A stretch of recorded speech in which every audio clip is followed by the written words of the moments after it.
Hey everybody, my name is Chris and welcome to the Office Field Guide. Today we're looking at The Convict. This is the 9th episode of the 3rd season, or the 37th episode overall. It aired on November 30th, 2006, and it was viewed by just a bit over 9 million people. The Convict was written by Ricky Gervais and Stephen Merchant, the creators of the original UK version of The Office. And I've got a lot to say about that topic, but we're just gonna live in the moment. The Convict was directed by Jeffrey Blitz, who directed 10 other episodes of The Office, including the People's Choice and Real Award-winning episode, Stress Relief in Season 5. Today, smoking is gonna save lives. The setup for this episode is that Michael and the accountants find out that Martin Nash, a newly absorbed Stanford employee, is an ex-convict. Why did the convict have to be a black guy? It is such a stereotype. I just wish that Josh had made a more progressive choice. We have a lot to talk about in this episode, between one of the most iconic bits in Office history, the writing duo, and the deeper meaning that we'll be looking at how we can all live in prisons of our own making. Where are you? I'm in a glass case of emotion! So it'll be a good one. And your trivia for today is, what is the name of the song that Andy is playing for Pam at the end of the episode? Answer will be at the end of this episode. But with that, let's get this one locked down. No one asked you anything ever? Okay, so it's the Convict episode. I know what the people want, and I'm gonna waste no time. It's really the only thing that people talk about from this episode. That's right, Hannah's baby. Adorable. He. Oh, sorry. Such a cute kid. Fun fact, this baby actually grew up to become someone really famous. Not a lot of people know this. Are you ready to have your minds blown? That baby grew up to become, and this is true, Hugh Jackman. I actually don't know who that baby is, but it is a cute baby. I had to get that fun fact out of the way because, as we all know, that baby is the only thing people talk about in this episode. Oh, what's that, Will Ferrell? I'm telling you, that baby could be the star of a show called Babies I Don't Care About. Oh, then what do people care about from this episode?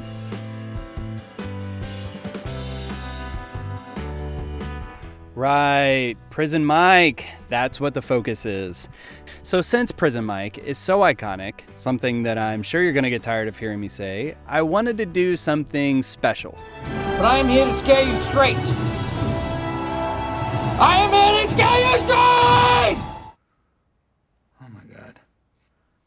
That's the whole thing. Okay, and real talk time. I initially planned to cut Michael into an episode of Beyond Scared Straight.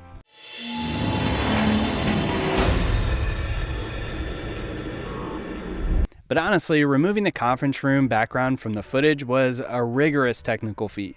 By the time I started playing with the footage, I was actually running up on the deadline for this episode.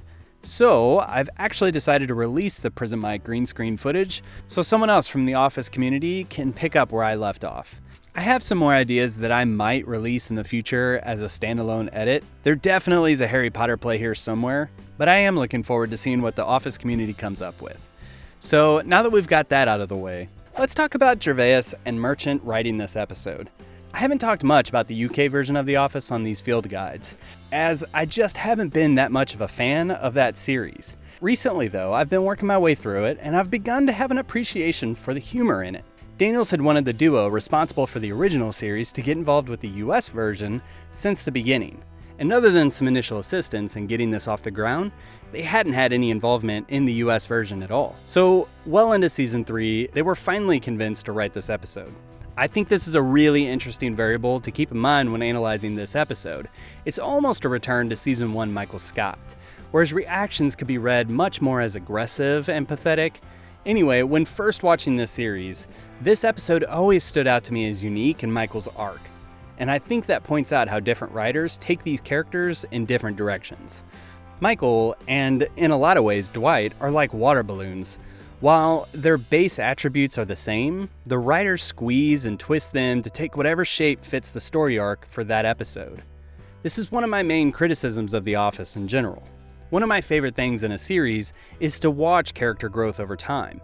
Michael makes decisions in this episode that I feel like he should have already learned these lessons based on what we've seen him go through. Anyway, back to Gervais and Merchant's involvement in this episode. They nail the uncomfortability of the original series in The Convict. Prison Mike has its moments, obviously. Tanks. But I really wanted to key in on a scene that really demonstrated the UK duo's influence on this episode. Hey, Martin. How's it going? Good. Getting settled. You know. Good. Just a second. Technically speaking here, this scene is really expertly done. And the beauty of it is in the silence between the dialogue. Black man that I trust even more. Pam, tell me a white person you trust. My dad. Danny Glover. It's in that silence where we're able to ask ourselves some questions about what is Michael about to do? What's wrong with Michael? How's everybody going to respond? How would I respond? And really, it's that slow burn that I'm not sure if I want to laugh or die humor that The Office UK is known for, and it has its DNA all over this episode. As for how I feel about it, I'll get to that when we get to the ratings. Anyway, how do you feel about Karen and Jim's budding relationship in this one? That's a thing in this. I'm not really sure how I feel about how it's developed, and I think I've always read Jim's reaction here. I love it. I want in. Who's the target? Oh, you know what?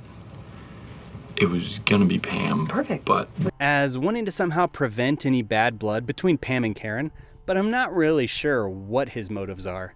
What do you think? And I guess while I'm asking you questions to comment on, how do you read Martin Nash in this episode? I'm not saying Martin deserved anything, but typically people step on Michael Scott landmines without any knowledge of what they're about to do. Cute. Thank you. Oh, may I? Sure. Martin seems to be baiting Michael in this episode. Not good. It's a little bit bigger than Michael's office. But maybe a don't take guff attitude came from his time in the clink. But I'd love to hear your thoughts in the comments. With that, let's get to the deeper meaning. Why don't you explain this to me like I'm 5? The message that seems to be recurrent through the Convict has to do with a look of what prison really is. Martin presents a prison that sounds pretty chill and really intended to reform. They did taught by some Harvard Business School guys, that a lot of the guys also that were in the class, the inmates, a lot of them have gone on to do extraordinary things in business. This is juxtaposed to Michael. Now slowly open your eyes again. Who are you picturing? A black man? Wrong. That was a white woman. Who's probably learned most of what he knows from HBO. I watch Queer as That's not what it's called. The Convict shows many characters in a prison of their own. Martin's constrained by mistakes he's made in the past. Michael's trapped in the insecurity of thinking that his staff would rather be in prison than working at Dunder Mifflin. Kind of sounds like prison's better than Dunder Mifflin. Oh, okay, well, that's not true. Pam's held captive by her feelings for Jim, might affect the way people behave around us, or and also held captive by Andy's Pig Latin. Utwe ude uye inkte ampe. Wow. Same could probably be said for Jim, except that you add in now he's trapped in this relationship with Karen. I doubt he expected Pam to be so forthcoming in wanting to pick things up so quickly. So when do I get to hear everything? Are you still getting unpacked, or you want to grab a coffee or something after work? And the entire staff is literally held captive by Michael's insecurity. Okay, Michael, come on, let us out. No, if you think prison is so wonderful, then enjoy prison. And while these are mostly metaphorical prisons we see in this episode, I think The Convict explores the broader concept that a lot of our notions about the world are based on what we've read or watched. And that might seem like an extreme statement, but Michael knows that Dementors are not real. So this... The worst thing about prison was the Dementors. They were flying all over the place and they were scary, and then they'd come down and they'd suck the soul out of your body. Has to be an intentionally added reference as a nod to us, the audience, to know that this is meant to be commentary on our comprehension of the world based on what we've come to understand from the media. And I'm not a conspiracy theorist, because mostly I think humans are too grossly undisciplined and inefficient at planning and executing goals to ever accomplish something that big. But I do think it's healthy to analyze what we know firsthand versus what we've learned from a screen. You, my friend, would be the belle of the ball. But even deeper than that concept, I think that this episode makes a statement that we all sit in prisons made up of our own makings. Whether it's from the past, judgment from others, hang-ups that stop us from moving forward, or self-imposed prisons of ignorant stances based on what we've been told. At the end of the day, we all have things that hold us back. And the height of the human experience is to break loose of those constraints. Obviously, this is a much nicer place than an actual prison. We have parties here. Or I don't know, maybe this whole episode exists to chop more Stanford employees off the block. And I will not miss him. And that is not because he is black. And then there were 3. All right, let's get to those Dundys. And then I gotta get him to the Dundies. The Dundie for Prison Mike goes to Steve Carell. Who has been to prison, who can tell you what it is really like. I'm Prison Mike! To give out the second Dundie, the Dundie for realism goes to, I'll say Jeffrey Blitz, for including an actual Pennsylvanian weatherman into this episode for one 3-second clip. You have TV in the joint? Yeah, in the rec room. Ah, a 10-inch black and white. Actually, our TV was bigger than that one. This guy's name is Josh Hodel, and he's actually still serving as a weatherman in that area today. Fun fact. All right, let's get to the rating and trivia. What gives you the right? All right, so for the trivia question, what song is Andy playing for Pam? The answer is Rainbow Connection.